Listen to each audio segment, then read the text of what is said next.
Pembacaan Alkitab hari ke-133 terambil dari Mazmur pasal 60 ayat 3 sampai dengan 6, Yohanes pasal yang ke-7 ayat 45 sampai dengan 53, Yohanes pasal yang ke-8 ayat 1 sampai dengan 11, Hakim-Hakim pasal 16 dan Hakim-Hakim pasal 17. Mazmur pasal 60 ayat 3 sampai 6.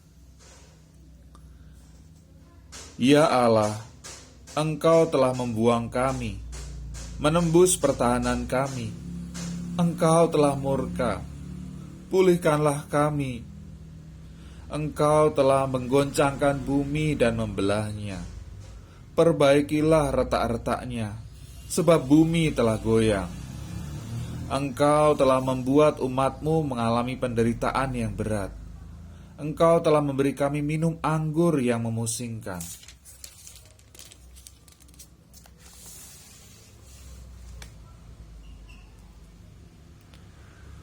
Kepada mereka yang takut kepadamu, telah Kau berikan panji-panji, tanda untuk berlindung terhadap panah.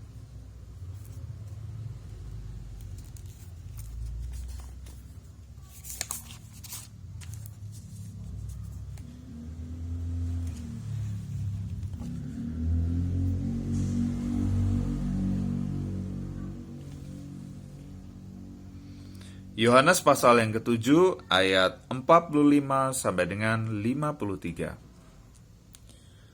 Maka penjaga-penjaga itu pergi kepada imam-imam kepala dan orang-orang Farisi yang berkata kepada mereka, "Mengapa kamu tidak membawanya?" Jawab penjaga-penjaga itu, "Belum pernah seorang manusia berkata seperti orang itu." Jawab orang-orang Farisi itu kepada mereka, "Adakah kamu juga disesatkan? Adakah seorang di antara pemimpin-pemimpin yang percaya kepadanya atau seorang di antara orang-orang Farisi?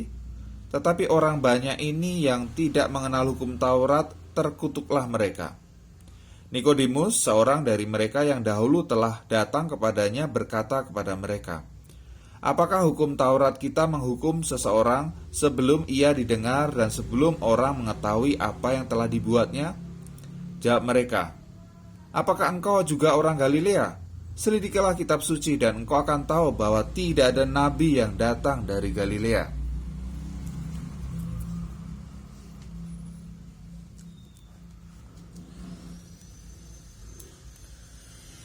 Lalu mereka pulang masing-masing ke rumahnya.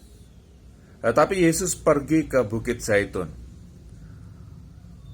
Pagi-pagi benar ia berada lagi di bait Allah, dan seluruh rakyat datang kepadanya. Ia duduk dan mengajar mereka. Maka ahli-ahli Taurat dan orang-orang Farisi membawa kepadanya seorang perempuan yang kedapatan berbuat zina. Mereka menempatkan perempuan itu di tengah-tengah, lalu berkata kepada Yesus, "Rabi, perempuan ini tertangkap basah ketika ia sedang berbuat zina. Musa dalam hukum Taurat memerintahkan kita untuk melempari perempuan-perempuan yang demikian. Apakah pendapatmu tentang hal itu?" Mereka mengatakan hal itu untuk mencobai dia, supaya mereka memperoleh sesuatu untuk menyalahkan dia. Tetapi Yesus membungkuk lalu menulis dengan jarinya di tanah. Dan ketika mereka terus-menerus bertanya kepadanya, ia pun bangkit berdiri lalu berkata kepada mereka, "Barang siapa di antara kamu tidak berdosa, hendaklah ia yang pertama melemparkan batu kepada perempuan itu." Lalu ia membungkuk pula dan menulis di tanah. Tetapi setelah mereka mendengar perkataan itu, pergilah mereka seorang demi seorang, mulai dari yang tertua. Akhirnya tinggallah Yesus seorang diri dengan perempuan itu yang tetap di tempatnya. Lalu Yesus bangkit berdiri dan berkata kepadanya, "Hai perempuan, di manakah mereka? Tidak adakah seorang yang menghukum engkau?" Jawabnya, "Tidak ada, Tuhan." Lalu kata Yesus, "Aku pun tidak menghukum engkau. Pergilah dan jangan berbuat dosa lagi mulai dari sekarang."